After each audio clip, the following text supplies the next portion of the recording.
How would you feel if the thing haunting you didn't feel separate from you at all? How would you handle it if a place could call your name in a voice you recognized, but no one had spoken? Or if you started to fear that something unseen had learned your pain before you had? How would you deal with the fact that the thing hurting you wasn't just in the room, but somehow bound to your past? And what would you do if a darkness attached itself to you so quietly you only noticed once you began to change? No one can answer those questions, but we will do our best today in what is potentially the most intense episode of the Dark Paranormal ever.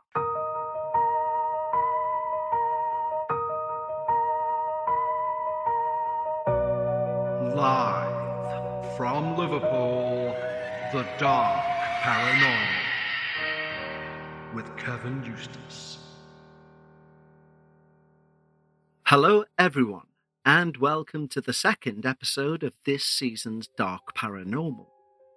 Now, that little preface before the intro music about this being possibly the most intense episode ever, well, that's not hyperbole.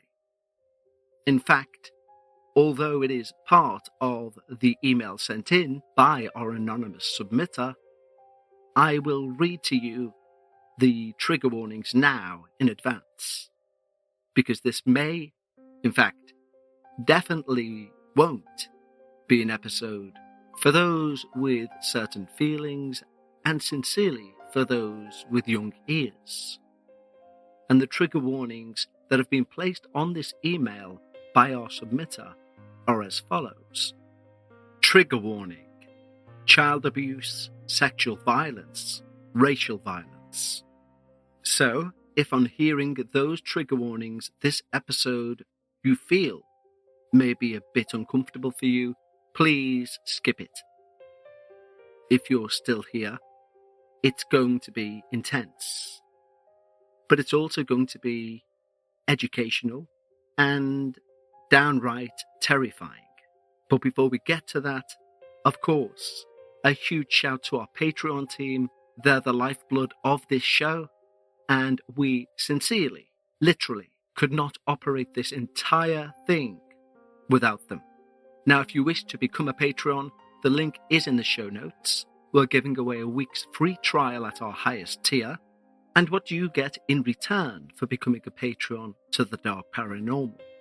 Well, you join a group of the most polite, like-minded paranormal enthusiasts out there. You also gain early ad-free access to each and every show, including debuts and finales. And you also get 2 extra shows just for Patreons every week. Most podcasts say we will do a monthly Patreon podcast. We put out 2 per week. A 30-minute one named Dark Bites, which has a back catalogue you can binge of over 200 hours of Patreon-only content, and a new show in video format, but also available through the Patreon audio feed, called After Dark, where I strip everything back, no intro music, and I talk unedited about the things we've discussed over the last week. If you've been a fan of the show for a good few years, now is the perfect time to join and support the show.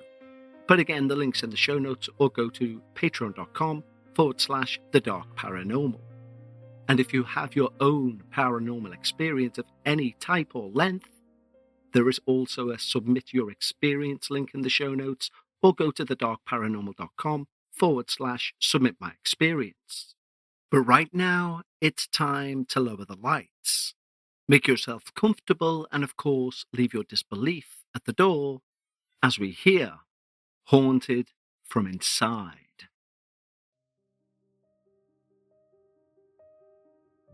Hi, Kevin. I've been listening to your podcast for at least 2 years, and I've repeated the run of the show at least 3 times. While I'd originally developed an interest in the paranormal purely out of morbid interest and entertainment, I've grown to understand and appreciate, through my own experiences and the ones I've heard, that while we may get an adrenaline rush out of these stories of ghosts and demons, these are deeply traumatizing encounters. Outside of the tragedies that often cause hauntings, the human body and mind were not built to experience these assaults on our senses. It's been a long time that I've been thinking about writing to you and running away from it. I think I'm ashamed, because the worst things to happen to me weren't external hauntings. Whereas most of your submitters were haunted by some foreign entity, the worst thing to happen to me was from my own energy. The most awful thing that ever happened was a brief period in my young adult life when I experienced psychokinetic violence as a result of my own repressed trauma. Because these memories we've all shared with each other are sometimes such painful accounts of grief and fright, and sometimes literal attacks on our beings, your show is kind of a paranormal group therapy session, and I'm deeply grateful for the space you've provided. The reason my main experience causes me to feel shame is that I blamed myself for what happened to me. And judging by the tears I'm shedding whilst typing now, I still do. In an effort to heal from this trauma, which may have resulted from my own energy, but which I must understand isn't my fault, I've decided it's time to come forward. For the sake of privacy, I'm going to be speaking strictly anonymously throughout this entire account, and I'd ask my name not to be shared. I grew up on the east coast of the US. I, my younger sister, whom I'll call Eva, my mother and father, all lived together until they divorced when I was 6. After that, there was a lot of moving around. My mother came out of the closet during this time and very quickly fell into the U-Haul lesbian trope. It's important to the story that you understand, my mother was not a passive agent in my childhood abuse. She would say and do cruel things to me and my sister. When my hair was growing matted due to neglect, she had it cut off. And she told me it was because of my poor grades in school. I realize now she was trying to hide evidence of her absent parenting. My sister, who was 10 at the time, once went to school and took off her shirt to wear her undershirt instead. When my mother saw her at afternoon pickup, she made her walk around the neighborhood where my high school was like it was a scarlet letter, knowing full well about the creepy men around there, the same ones I'd been telling her about that had been catcalling me all year. As both me and my sister entered puberty, she and her partner would make repeated and unwelcome comments on our breast development. Once, after a particularly awful report card season, she told me to go down the street and to ask the women to show me how to perform sexual activity with my mouth so I could make a living. I was 12. My mother had made it clear that her partner, her career as a chef, and her dream of owning a restaurant were the important parts of her life. Like many families, we children were accessories to adulthood. After wintering in a house with no heat, no kitchen, no electricity on the second floor, and no hot water for the first month, my mother saved enough for a real house and a spot for a restaurant. My sister and I spent most of our time in the basement doing homework and reading, coming up for meals and occasionally helping with dinner rushes. It was certainly an oppressive space. I remember once we came back from vacationing with our grandparents, jubilant and excited. And the moment I opened that basement door, I was immediately overcome with a sudden lonely feeling of depression even though just seconds ago I was laughing and smiling. Eva and I would hear boxes moving, sounds our mother would dismiss as mice. But having been in restaurants and old houses long enough, I knew what mice sounded like. Their tiny paws scratched in cardboard boxes, and they weren't large enough to push them. More eerie than that, every once in a while, we'd hear our mother or her partner call us upstairs. Only we'd get there to find neither of them had called us. Eventually, Eva and I figured out the difference. Our parents would open the door before they called us, but the ghost couldn't. If we heard our names being called without the door opening first, we'd dismiss it as just the ghost and get back to our reading. Eva and I weren't the only ones to experience something. Our mother and her partner would see the outline of a man in the kitchen, pretending to cook. This wasn't a residual playing out its own life. This building had never been a restaurant. All of the appliances had been installed when we bought it. This thing was a sentient entity, one that absorbed and repeated what it saw and heard. On the last night they were open, a woman sat at the bar suddenly ran to the kitchen window. "You guys are closing?" she loudly whispered. They'd refused to tell the public they were closing, so how did she know? The woman told my mother that a gruff and disembodied voice from behind her ear had said, "Take it all in. It's all over tonight." The lady turned around and saw no one. I want to tell you about two incidents I believe were astral projection. Firstly was when I was in Thailand. I'd fallen off a motorbike and landed directly on my tailbone, and had been sent home from a clinic with a bag full of painkillers. That night I felt myself awake, but not in my body. I felt myself floating upright from one end of the room to the other without any control over my movements. I could see my room down to every detail, my TV on in a bright white static. I could hear the static in my ears as some force dragged me around the room, and I could do nothing to get back into my bed. Yes, I know what you're thinking. Painkillers. I think so too.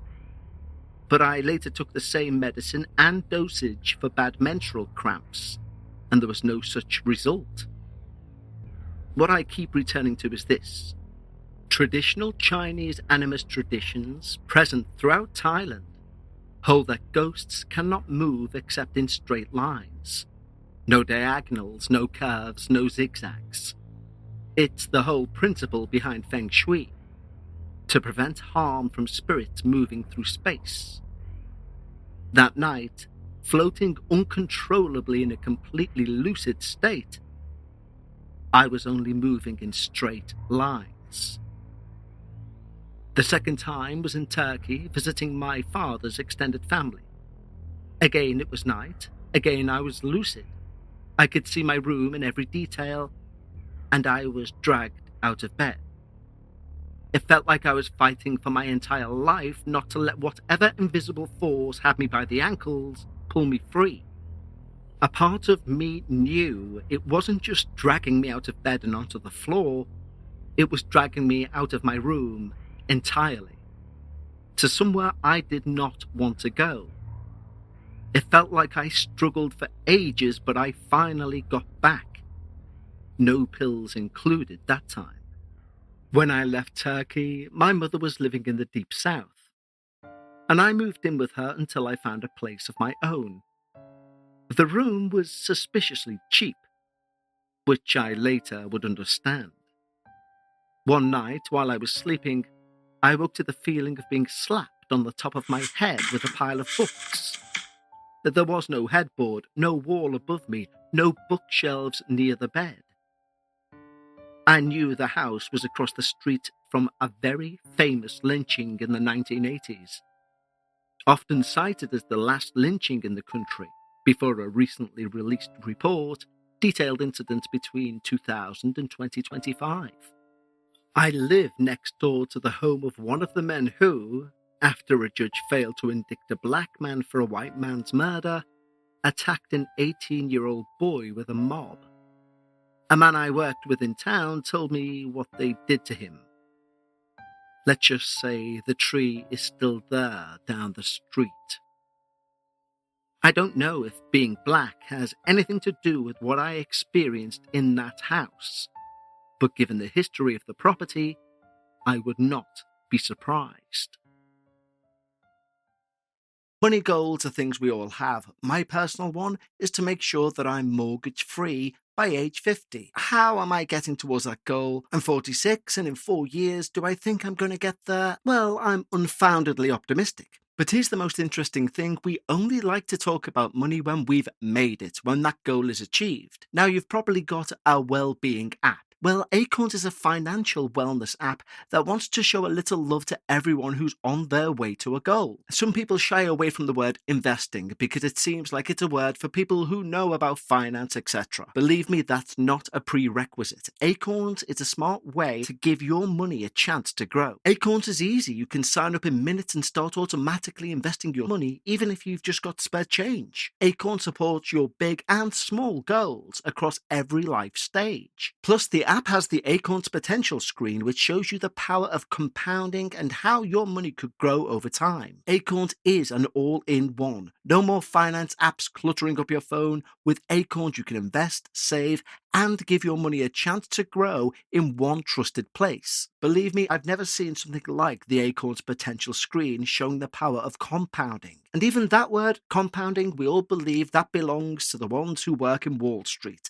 It doesn't. It's yours as much as theirs. So sign up now and Acorns will boost your new account with a £5 bonus investment. Join the over 14 million all-time customers who already have saved and invested over $27 billion with Acorns. Head to acorns.com/dark paranormal or download the Acorns app to get started. Paid non-client endorsements. Compensation provides incentive to positively promote Acorns. Tier 11 compensation provided. Potential subject to various factors such as customers' accounts, age, and investment settings. Does not include Acorns fees. Results do not predict or represent the performance of any Acorns portfolio. Investment results will vary. Investment involves risk. Acorns Advisors LLC and SEC registered investment advisor. View important disclosures at acorns.com/dark paranormal. This episode is sponsored by BetterHelp. People are often surprised, myself included, to find out it can be this time of year that December's seasonal financial spend can hit home. And our finances can affect our stress more than we will ever know. Financial stress isn't just about your bank account. It can take a serious toll on your mental health and relationships. With 88% of Americans feeling some form of financial stress at the start of 2026, money worries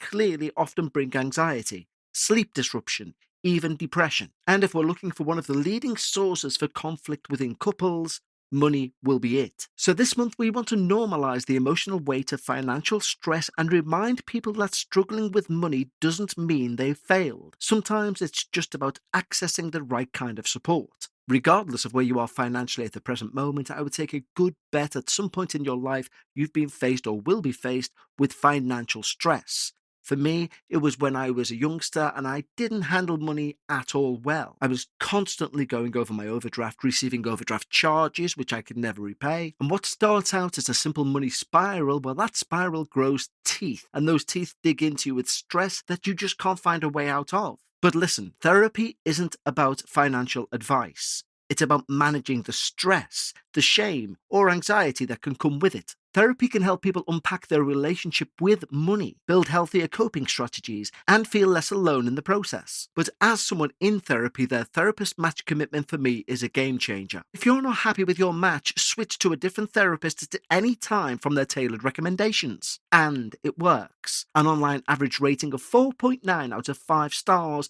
for a live session based on over 1.7 million reviews. When life feels overwhelming, therapy can help. Sign up and get 10% off at BetterHelp.com/dark paranormal. That's betterhelp.com/dark paranormal. spring has landed and we're about to hit summer, it's the time of year that makes me rethink what's in my closet. I'm always trying to keep fewer things but better ones, and that's why I keep coming back to quints, fabrics that feel elevated. Quints makes high-quality everyday essentials using premium materials like 100% European linen and their insanely soft flow-knit activewear fabric. The best part is their prices are 50 to 60% less than similar brands. How? Quint works directly with ethical factories and they cut out the middleman, so you're paying for quality, not brand markup. Now you may think, well, Quints don't deliver to the UK, Kev, how are you talking about these? Well, I have a friend in America who I order Quints through, and I ordered a 4-pack of the Performance Running Crew socks. They are light, they are airy, but they're also comfortable. I also ordered the Italian leather everyday sneaker. Now, I have not been able to find this anywhere in the UK, a sneaker that you can literally go day to night in, from garden to nightclub. I have done with these fantastic sneakers. The stitching is immaculate, the wear is perfect. I went all day wearing the same shoe and at night did not have tired feet. And this is what Quints is about. Not only do you get the quality, but you get the saving. So if, unlike me, you're already stateside, refresh your wardrobe with Quints. Go to quints.com/darkparanormal for free shipping and 365-day returns. Now available in Canada too. Go to quince.com/darkparanormal. Get free shipping and 365-day returns. That's quints.com/darkparanormal. Back on the East Coast, I was living with a friend from college and her family. We were watching a paranormal investigator show one afternoon when she suddenly got up to grab paper and a pencil. She started drawing. The first picture she drew was of the two of us watching TV. Suddenly, through the kitchen door, walked the outline of a woman made of purple light. Now, I didn't feel threatened, but both of us knew this moment was important. I was speechless, staring at this woman, and I felt my gaze, my whole head, forced to look down at the drawings my friend was sketching. The second image was of the woman stood behind us, staring a beam of light through my friend's head and onto the paper as she drew. By the third sheet of paper, my friend was hardly holding the pencil. The tip of the eraser was barely grasped between her fingers, yet the pencil flew across that page and scratched a perfect image, like some terrifying etch-a-sketch. The image was of a small clearing in a forest, and a man coming out of a river to the welcoming arms of a woman in white in a tent. I had an overwhelming feeling that this woman was my maternal great-grandmother, coming to tell me that my grandfather's soul had passed safely to the other side, he having died of cancer complications at least a year before. From then on, I'd get occasional dream visits from him, and I always know I have him looking out for me. Later that same year, I was living with a woman and her young daughter. She was deeply spiritually inclined, and, as such, very sensitive. I'd been briefly seeing a man who lived in a building that was once an elementary school, converted into studio apartments. While we were watching TV and after he'd got up to use the bathroom, I felt my gaze being dragged to the right, as it had been with my great-grandmother. But this time I couldn't see anything, though I could feel it. I could feel that a young boy was staring back at me, full of rage. When the man came back from the bathroom, I said nothing and I tried to continue watching the show. But the whole time, I was fighting a physical compulsion, not an urge, a compulsion, to look at the child who was staring at me. That evening, I was getting ready for bed at home, and I saw a dark yellow cloud emanating from my mirror. It was coming straight towards me. It disappeared as suddenly as it came, and then the next few days were strange. I was fully aware of my speech and my actions, but I could tell something about them wasn't mine. I was more irritable, more petty. I was using meaner language at work. My roommate confronted me. She said there was an energy I was using to get what I wanted, but it was evil, and I was hurting myself and those around me. This was after 2 dishes had broken downstairs without anyone near them. I went to my room and I cleaned my mirror with salt water. I opened windows and saged the bedroom, then went to my altar to pray. My palms up, I asked for the entity to come forward, and I felt it approaching. And it felt incredibly sad. I knew instantly this was the little boy from the school-turned-apartment building. And I knew it was sad because it was afraid, and it didn't want to be sent away. Now, what happened next is strange to recall and makes me emotional even now. But I felt the weight of a small child in my arms. The way you hold a child to your heart when you're getting ready to put them to bed. I told him it was going to be okay, that I wasn't mad, that it was time for him to go to the light. And I think he understood, because in moments I felt the weight leave my arms, and we never had any problems again. I don't think of this as a possession. I was still fully aware of myself, and I had full recollection of everything I did and everything I said. I've heard investigators describe this as being jumped. I think of it as a ghost riding you. It's not always an attempt at full control. This was a frightened child who died very young and was afraid to leave by himself.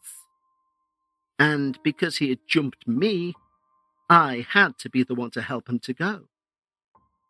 I only knew how to do any of this because of the horrible experience I'd had earlier that year. I've already explained I have an abusive mother who said disgustingly cruel and sexually inappropriate things to me in my adolescence. I've explained that my high school years were plagued by men, several times my age, catcalling and sexually harassing me. Something I'm sure many of your female listeners will relate to. This is the trauma I'd repressed and unleashed against my own person. This incident happened over several nights when I was staying with the friend I mentioned, the one with the drawings. Her parents had come back from Europe with some souvenirs, including a small mask for me. I just started my spiritualist phase and took the mask as an altarpiece, using it to represent the self I present to the world. I would soon learn this was a mistake. I was laying in bed waiting to doze off when I felt hands on my legs. They were more intrusive than forceful, although I could feel my legs being steadily pushed apart. I froze. I couldn't see anything. I had no idea what this was, but I know what I felt. I was being raped. This happened every night for a week, no matter how I lay in the bed. First the hands, then my legs. Then the rape. I didn't tell anyone, not even my friend who knew full well these spirits exist. I tried to tell myself it was in my head. It wasn't real. I was being paranoid. Maybe I was smoking too much weed. But then another friend came to stay with me. She slept in my bed, and the next morning told me she'd felt violated trying to sleep. I hadn't told her anything. This thing, this horrid, humiliating thing, was happening to someone else who had no idea it existed. It wasn't my imagination. This was real, and it was dangerous. That day we talked to my friend Tess, who was the one hosting me, and we immediately started working to clear the house. We opened all the windows from the basement to the top floor and saged throughout. Tess took out a wand carved from selenite and we went to my room. My visiting friend, I'll call her Anna, was sitting in the chair in front of my altar.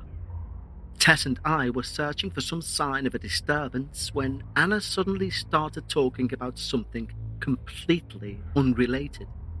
Some school drama. I was surprised. She knew how serious this was. We asked her to please be quiet. She did. But she was fuming. She would later tell me that she felt irrationally angry that we'd even asked her to be quiet, even though she knew this was a moment requiring undivided attention. There was a thump in the next room, and Tess told us to wait. Tess was a medium who had, through her deceased grandmother, secured protection in the second-floor hallway from any negative entities. We heard a series of thumps, and then she returned. She described how the being had flitted about the room and become cornered at the bottom of the stairs to the second floor. She said it was cowering, a cowering, snivelling, puny thing that quickly evaporated when she pointed her wand and directed it to the light. When I told her everything had started after putting the mask on my altar, she said the entity had come from my own energy. The mask itself was factory-made, carrying no power of its own. But by imbuing it with my own intention and my own unhealed trauma, I had made it mine. And so it became the violence that I and my friend had experienced. Writing this now, I know this wasn't my fault. Because of how I was raised, I didn't register what had been done to me as abuse until I was well out of that family dynamic. After a lifetime of sexual harassment, both inside and outside the home, I didn't understand that I was walking with years of repressed anger, trauma, and fear around my own body, around how I and it had been treated throughout my life. It's not fair for me to blame myself for what I didn't know, what I couldn't have known. Like abuse itself, these things aren't supposed to happen. We are supposed to be loved and to love each other. We are not supposed to harm each other, least of all the most vulnerable amongst us, children. Children are supposed to be treasured. Sometimes, unfortunately, that simply doesn't happen. I've since learned how to protect myself. I've begun practicing Tai Chi and Qigong to heal my mind-body connection, to strengthen my body, and to direct my energy. And thanks to the dreams and other visitations, I know my family spirits stand with me every step I take. I'd like to thank you for taking the time to read this, and even if it doesn't make it onto the show, at least I've finally given myself the catharsis that all your other contributors say comes with telling their story. This was harder to start than it was to finish, and I hope that more people are encouraged to share, not only so your show can go on, but so they don't have to live with the shame anymore. Yours, Anonymous. Well, Anonymous, and of course, I know your real name. We've interacted over your experience very recently, and I want to say a huge thank you to you for your bravery, and it is bravery, to put down and send in your whole experience. And I also want to offer you, well, I'm taken aback. I'm a bit lost for words. I kind of want to offer you sincerely just how sorry I am that you had to go through that. And when I say had to, I don't mean that, of course, but that you went through that. And I will say that I'm privileged that you decided to send your story to the show. Not that I want to make this about the show in any way, shape or form, but you yourself did put in the comments about it being therapeutic, and that's why I mention it. And if that is the case, believe me, that is an unintended side effect of the show. This show is not intended to do that. If it does for people, I'm over the moon. So thank you for saying that. But it's really strange because you guys will have heard me many times say that this show exists because we don't want to deal in the world only of the returning dead dog, the waving grandmother to say she's okay and on the other side. You know what I say about these things. I always use the analogy of the workspace and somebody saying, my dog came to visit me last night from beyond the grave, and everybody saying, ah, how wonderful. And there could be someone in the room who wants to step forward and give an account like what you've given. But they never would because they know they won't receive our pity, belief. They'll be looked at in a different way. And that's why this show exists. But this is why it's strange, is because when dealing with a show, or should I say an episode like this, it's both genuinely terrifying because we believe, that's why we listen. Yes, there may be lots of skeptical listeners who do leave their disbelief at the door and they listen and they enjoy a little scare. But I believe what you experienced was 100% true. I believe, as you say, it was caused by repressed trauma. And it's a strange feeling that this episode may be, in fact, definitely, is one of a handful that this show is designed for. And when I say designed for, I don't mean that to put over the show or anything like that. What I mean is it's a space for people just like you and your experience to come, send it in, and be believed. This one has really shook me. You might be able to tell, but this one has really shook me because it's the first time in a long time that I've read out an experience that resonates with the core idea of why I started the show. So, an unbelievable amount of thanks to you for the bravery that you've shown in sending in your experience. I'm not going to do any promos or anything like that at the end of this. That would be disrespectful or seem disrespectful, the mood that I'm currently in.